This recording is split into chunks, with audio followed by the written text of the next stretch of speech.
नमस्कार, जय हिंद। दृष्टि करंट अफेयर्स की सीरीज़ में आपका बहुत बहुत स्वागत करता हूं।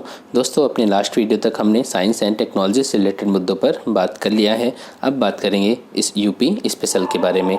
ठीक है, इसमें जो हमारा पहला टॉपिक है वो उत्तर प्रदेश इलेक्ट्रॉनिक्स विनिर्माण नीति 2020 के बारे में है। यह नीति कब जारी की गई? तो 18 अगस्त 2020 को उत्तर प्रदेश सरकार के द्वारा इस नीति को जारी किया गया। उद्देश्य क्या है कि यूपी को सर्वाधिक पसंदीदा गंतव्य स्थल के रूप में स्थापित किया जाना। किस लिए? इलेक्ट्रॉनिक्स उद्योग के लिए। ठीक है, इसका मिशन है और यह नीति पूरे यूपी को आच्छादित करती है। अब इसमें फोकस किया गया पूर्वांचल और बुंदेलखंड क्षेत्र पर। इस नीति में पूर्वांचल और बुंदेलखंड क्षेत्र पर ज़्यादा फोकस किया गया है। लक्ष्य क्या रखा गया इस नीति के तहत? तो 40,000 करोड़ रुपए का इन्वेस्टमेंट आकर्षित करना, 3 इलेक्ट्रॉनिक्स मैन्युफैक्चरिंग क्लस्टर्स की स्थापना करना। इन नाम को आपको याद रखना है। ठीक है, यहाँ पर जो 3 क्लस्टर्स की बात की गई है, यहाँ पर पहला है यमुना एक्सप्रेसवे औद्योगिक विकास प्राधिकरण, अर्थात यमुना एक्सप्रेसवे के आसपास, और में जेवर हवाई अड्डे के समीप जनपद गौतम बुद्ध नगर में इलेक्ट्रॉनिक सिटी की स्थापना। आप यहाँ पर ध्यान से देखें इसको, यमुना एक्सप्रेसवे औद्योगिक विकास प्राधिकरण में जेवर हवाई अड्डे के समीप जनपद गौतम बुद्ध नगर में इलेक्ट्रॉनिक सिटी की स्थापना। ठीक है, कहाँ पर इसकी बात हो रही है? गौतम बुद्ध नगर में इलेक्ट्रॉनिक सिटी स्थापित करने की बात हो रही है। दूसरी बात कि बुंदेलखंड में रक्षा इलेक्ट्रॉनिक्स मैन्युफैक्चरिंग क्लस्टर बनाया जाएगा बुंदेलखंड में। और तीसरा जो है वो लखनऊ उन्नाव कानपुर जोन में मेडिकल इलेक्ट्रॉनिक्स मैन्युफैक्चरिंग क्लस्टर। ठीक है, तो आप यहाँ पर देखें तो इलेक्ट्रॉनिक्स से रिलेटेड है और डिफेंस से रिलेटेड है और मेडिकल इक्विपमेंट से रिलेटेड यहाँ पर हब बनाने की बात हो रही है। साथ में 3 उत्कृष्टता के केंद्र भी स्थापित किए जाएंगे, सेंटर ऑफ एक्सीलेंस, इनकी भी स्थापना की जाएगी। ठीक है, इससे क्या होगा? इससे लगभग 4 लाख रोजगार के अवसर भी पैदा होंगे। ठीक है, तो यहाँ पर 4 लाख लोगों को कम से कम रोजगार प्राप्त करने में भी आसानी होगी। चलिए आगे चलते हैं। यहाँ पर आप एक चीज़ देख लें, जो नीति 2017 में जारी की गई थी, उत्तर प्रदेश इलेक्ट्रॉनिक्स विनिर्माण नीति, उसमें नोएडा, ग्रेटर नोएडा और यमुना एक्सप्रेसवे, यहाँ पर इलेक्ट्रॉनिक्स मैन्युफैक्चरिंग जोन इन्हें घोषित किया गया था। ठीक है, लेकिन 2020 में जो 3 क्लस्टर्स डेवलप करने की बात की गई है उन्हें आपको याद रखना है। आगे चलते हैं। उत्तर प्रदेश स्टार्टअप नीति 2020 के बारे में है। 8 जुलाई 2020 को उत्तर प्रदेश की मंत्रिपरिषद ने इस नीति को मंजूरी प्रदान किया और यह जो स्टार्टअप नीति है यहाँ सभी क्षेत्रों को कवर करती है। चिकित्सा, ऊर्जा, शिक्षा, पर्यटन, परिवहन, इन सभी में स्टार्टअप कल्चर को प्रोत्साहन देने के लिए एक इकोसिस्टम तैयार करने की बात कर रही है। ठीक है, और इसमें कोई भी खास बात नहीं है। आप यहाँ देख सकते हैं कि इसमें जो स्टार्टअप इकाइयाँ होंगी उनकी फंडिंग के लिए सिडबी के साथ मिल करके 1,000 करोड़ रुपए का एक स्टार्टअप फंड तैयार किया जाएगा। ठीक है, यूपी एंजल नेटवर्क, और साथ में यूपी एंजल नेटवर्क का भी की स्थापना की जाएगी। अब जो उत्तर प्रदेश स्टार्टअप फंड है, यहाँ पर देख लें, 20 मई 2020 को इसका शुभारंभ भी कर दिया गया। ठीक है, इसका शुभारंभ कर दिया गया मुख्यमंत्री योगी आदित्यनाथ के द्वारा। आगे चलते हैं और यहाँ पर उत्तर प्रदेश स्टार्टअप फंड स्थापित करने वाला देश का पहला राज्य बन गया है। क्लियर? आगे चलें। मिशन वृक्षारोपण 2020 के बारे में है। यहाँ पर आप देखें तो हमारे मुख्यमंत्री योगी आदित्यनाथ जी के द्वारा वन महोत्सव के अंतर्गत कुकरेल वन में हरिशंकरी के पौधों का रोपण करके इस मिशन की शुरुआत की गई 5 जुलाई 2020 को। ये जो हरिशंकरी के पौधे हैं ये क्या होते हैं? इसमें पीपल, बरगद और पाकड़, जब तीनों पेड़ों को लगाया जाता है तो इन्हें क्या कहा जाता है? हरिशंकरी। ठीक है, और यहाँ पर इस मिशन के तहत, मिशन वृक्षारोपण 2020 के तहत एक दिन में 25 करोड़ से अधिक वृक्षारोपण किया गया और भारत छोड़ो आंदोलन की 77वीं वर्षगांठ के अवसर पर यह वृक्षारोपण महाकुंभ का आयोजन किया गया था अगस्त 2019 में। ठीक है, और एक दिन में 22,59,81,116 पौधे लगा करके विश्व कीर्तिमान स्थापित किया गया, एक रिकॉर्ड बनाया गया था। साथ ही प्रयागराज में 76,823 निःशुल्क पौधों का वितरण करके भी एक विश्व रिकॉर्ड बनाया गया था, एक निश्चित समय में एक ही स्थान पर।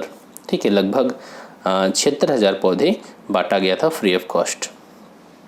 आगे चले। उत्तर प्रदेश विशेष सुरक्षा बल का गठन, ये अभी हाल ही में चर्चा में था क्योंकि ये जो उत्तर प्रदेश विशेष सुरक्षा बल है इसको बिना वारंट के गिरफ्तारी का आदेश है।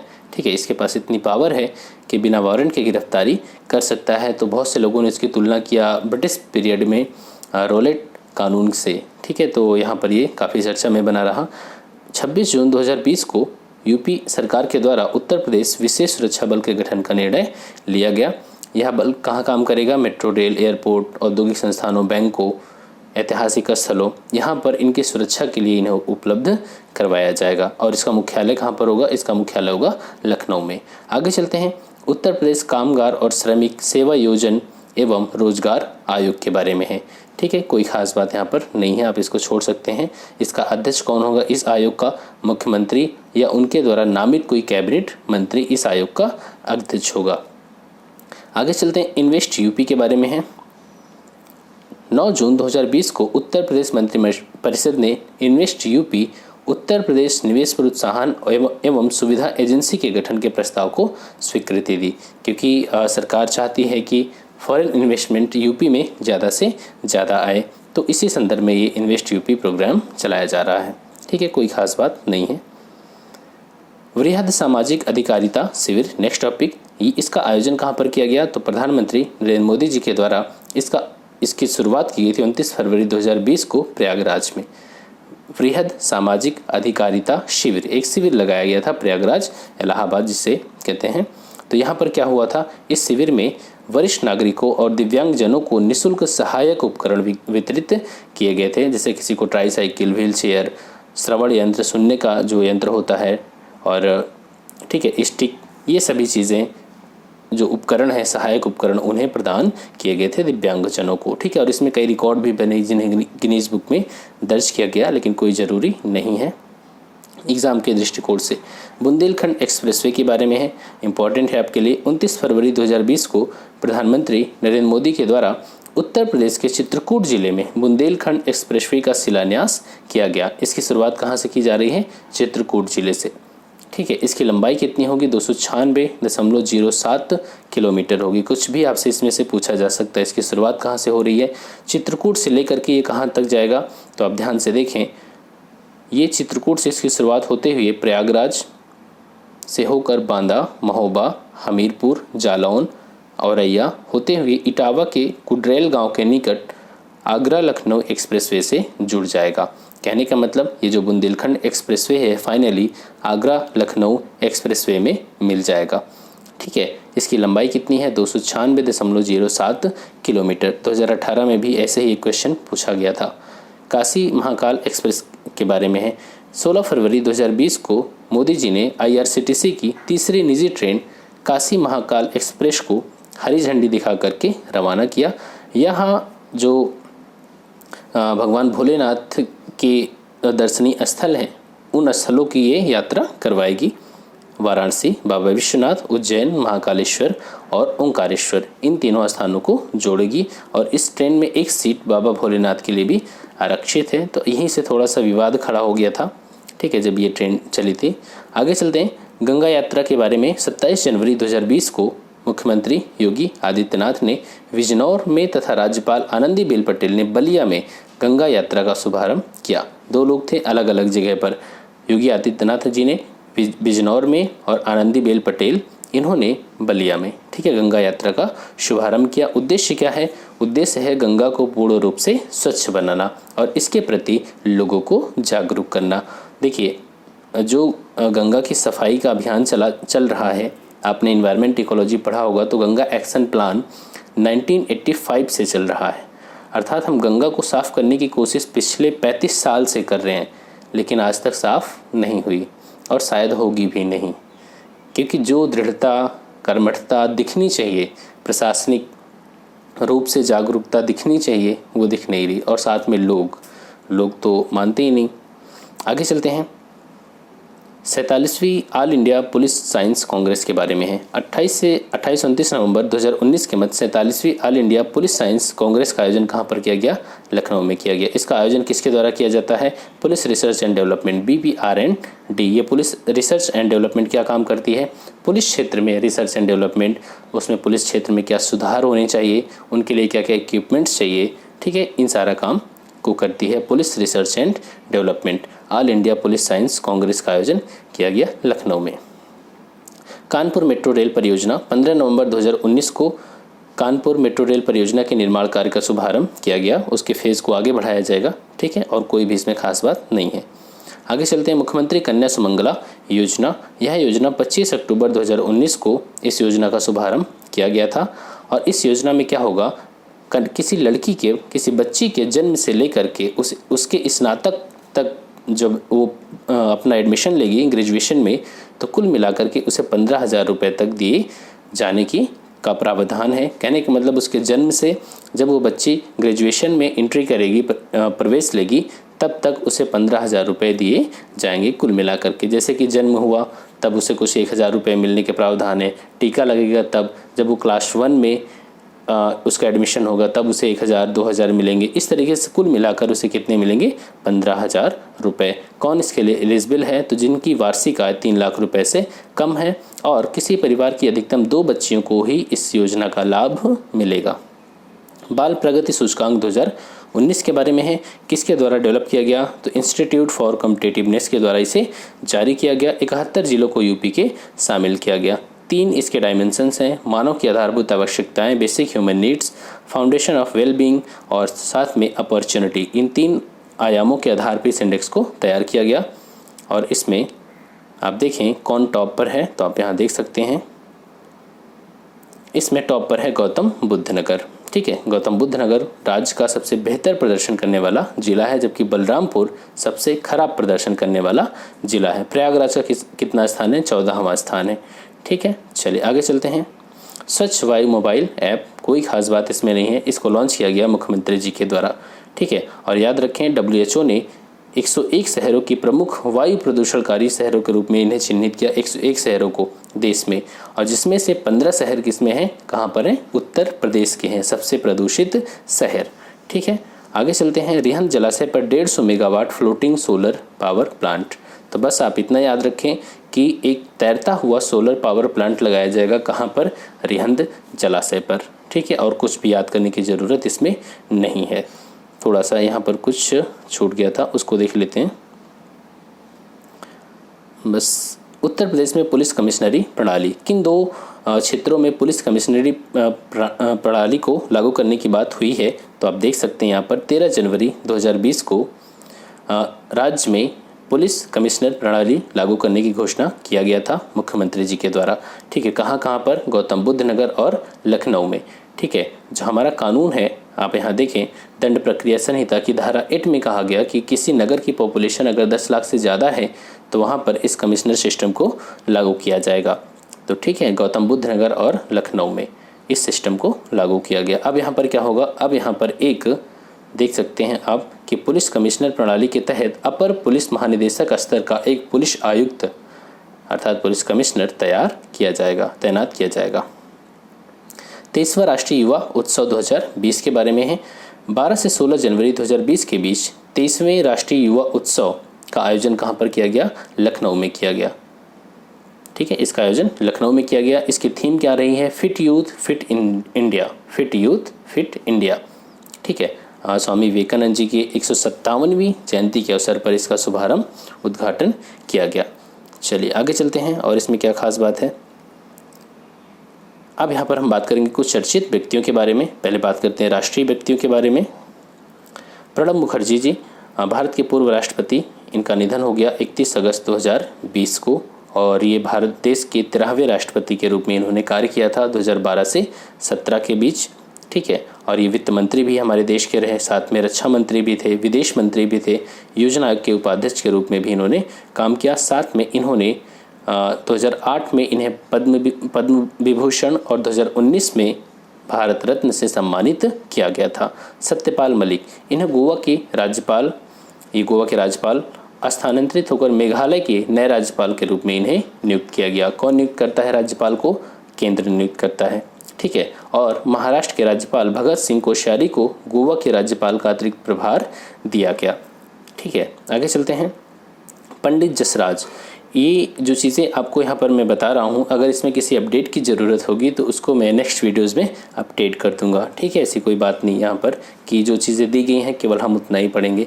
पंडित जसराज, इन्हीं के नाम पे हमने देखा था कि क्षुद्रग्रह का नाम रखा गया था। तो प्रसिद्ध भारतीय शास्त्रीय गायक का न्यू जर्सी में इनका निधन हुआ था। ये मेवाती घराने से संबंधित थे। इन्हें पद्म श्री, पद्म भूषण, पद्म विभूषण तीनों अवार्ड से सम्मानित किया गया था। गिरीश चंद्र मुर्मू पूर्व IAS अधिकारी, केंद्र शासित प्रदेश जम्मू कश्मीर को जब बनाया गया था तो इसके पहले उपराज्यपाल थे।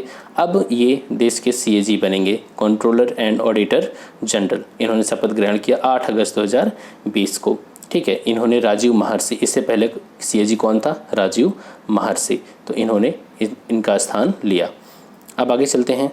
मनोज सिन्हा, जब गिरीश चंद्र मुर्मू ने त्यागपत्र दिया तो मनोज सिन्हा को जम्मू कश्मीर के दूसरे उपराज्यपाल के रूप में नियुक्त किया गया। ठीक है, लालजी टंडन के बारे में, मध्य प्रदेश के पूर्व राज्यपाल का निधन। ठीक है, साथ में बिहार के भी राज्यपाल थे लालजी टंडन। आगे चले, रोशनी नडार मल्होत्रा, ये शिव नडार की बेटी हैं। HCL टेक्नोलॉजी की नई अध्यक्ष के रूप में इन्होंने पदभार संभाला। शिव नडार के बारे में हमने देखा था। और यह एक सूचीबद्ध भारतीय IT कंपनी की प्रमुख बनने वाली पहली महिला हैं। ठीक है, आगे चलते हैं। सरोज खान के बारे में, प्रसिद्ध बॉलीवुड कोरियोग्राफर का निधन हो गया। सरोज खान, सुशांत सिंह राजपूत काफ़ी चर्चा में अभी भी हैं और उनकी प्रमुख भूमिका में पहली फिल्म काई पो छे थी। ठीक है, पहली फिल्म जो आई थी। और लास्ट है दिल बेचारा, आपने देखी भी होगी। 24 जुलाई 2020 को OTT प्लेटफॉर्म पर हॉटस्टार पर रिलीज़ हुई थी। अजीत जोगी, छत्तीसगढ़ के पहले मुख्यमंत्री का निधन हो गया। ठीक है, अजीत जोगी। ऋषि कपूर, इनका भी निधन हो गया मुंबई में। वो किस बीमारी से पीड़ित थे? ल्यूकीमिया, एक तरीके से कैंसर। ठीक है, आगे चलते हैं। इरफान खान का भी मुंबई में निधन हुआ। वो किस बीमारी से पीड़ित थे? तो वो न्यूरो एंडोक्राइन ट्यूमर से पीड़ित थे। ठीक है, और इन्हें राष्ट्रीय फिल्म पुरस्कार से भी सम्मानित किया गया था उनकी फिल्म पान सिंह तोमर के लिए। संजय कोठारी, देश के नए मुख्य सतर्कता आयुक्त CVC के रूप में इन्होंने शपथ ग्रहण किया 25 अप्रैल 2020 को। बिमल जुल्का, ठीक है, देश के नए मुख्य सूचना आयुक्त के रूप में इन्होंने पद ग्रहण किया। देश के नए मुख्य सूचना आयुक्त कौन है? विमल जुल्का। राजीव बंसल, आप देखें तो एयर इंडिया के नए चेयरमैन और MD, ठीक है, चेयरमैन और MD बने 17 फरवरी 2020 को, राजीव बंसल। डॉक्टर RK पचौरी, इनके बारे में क्या खास बात? ये टेरी के कभी प्रमुख हुआ करते थे और इनका निधन हो गया डॉक्टर RK पचौरी का। टेरी क्या है? The energy and resource institute. इसने ही एक ऑयल जैपर बैक्टीरिया बनाया है जो अगर समुद्र में तेल का रिसाव होता है तो उसको वो अकार्बनिक पदार्थों में तोड़ देता है। ठीक है। प्रोफेसर सुरेंद्र चंद्र शर्मा, नई दिल्ली स्थित एम्स के ENT के प्रोफेसर, राष्ट्रीय चिकित्सा आयोग के पहले अध्यक्ष नियुक्त किए गए। राष्ट्रीय चिकित्सा आयोग के पहले अध्यक्ष किसे नियुक्त किया गया? प्रोफेसर सुरेंद्र चंद्र शर्मा को।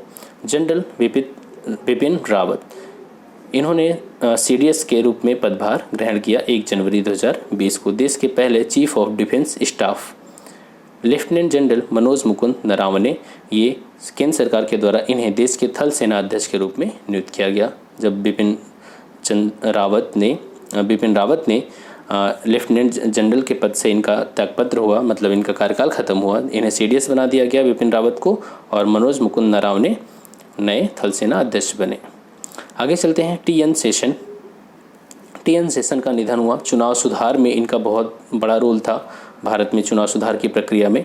देश के पूर्व मुख्य चुनाव आयुक्त और पूर्व कैबिनेट सचिव, इनका चेन्नई में निधन हो गया। ठीक है, और इन्हें रमन मैग्सेसे पुरस्कार से भी सम्मानित किया गया था। राधा कृष्ण माथुर अर्थात RK माथुर, नवगठित केंद्र शासित प्रदेश लद्दाख के पहले उपराज्यपाल के रूप में शपथ ग्रहण किया। ठीक है, तो जब गिरीश चंद्र मुर्मू को बनाया गया था और RK माथुर को, तो लद्दाख के पहले उपराज्यपाल के रूप में इन्होंने पद ग्रहण किया था। न्यायमूर्ति शरद अरविंद बोबड़े, देश के 47वें मुख्य न्यायाधीश का पद इन्होंने ग्रहण किया। शरद अरविंद बोबड़े। एयर मार्शल राकेश कुमार भदौरिया, तो भारतीय वायुसेना के नए अध्यक्ष के रूप में पदभार ग्रहण किया 30 सितंबर 2019 को। राकेश कुमार सिंह भदौरिया। अरुण जेटली, इनका BJP के वरिष्ठ नेता और पूर्व केंद्रीय वित्त मंत्री, इनका निधन हुआ 24 अगस्त 2019 को। ठीक है, और यहाँ पर आप देखें दिल्ली के फिरोज शाह कोटला स्टेडियम का नाम बदल करके इनके नाम पर रख दिया गया, अरुण जेटली स्टेडियम कर दिया गया। सुषमा स्वराज, इनका निधन हो गया 6 अगस्त 2019 को। तो और ये देश की विदेश मंत्री भी रहीं और इंदिरा गांधी के बाद विदेश मंत्री बनने वाली दूसरी महिला रही हैं। ठीक है, काफ़ी एक्टिव रहा करती थी ये। और यहाँ पर देखें तो दिल्ली की पहली महिला मुख्यमंत्री भी कौन रही हैं? सुषमा स्वराज। आगे देखिए सालिजा धामी के बारे में है। भारतीय वायुसेना की विंग कमांडर फ्लाइंग यूनिट की फ्लाइट कमांडर बनने वाली देश की पहली महिला अधिकारी कौन है? सालिजा धामी। ठीक है, फ्लाइट यूनिट की फ्लाइट कमांडर हैं। वह हिंडन एयरबेस में चेतक हेलीकॉप्टर यूनिट की फ्लाइट कमांडर के रूप में काम कर रही हैं। ठीक है, अब यहाँ पर कुछ अंतर्राष्ट्रीय व्यक्तियों के बारे में है, लेकिन इसे हम कवर करेंगे नेक्स्ट वीडियो में। तो इस वीडियो में इतना ही, और प्लीज़ आप वीडियो को लाइक करना और चैनल को सब्सक्राइब करना ना भूलें। Thanks for watching, keep smiling.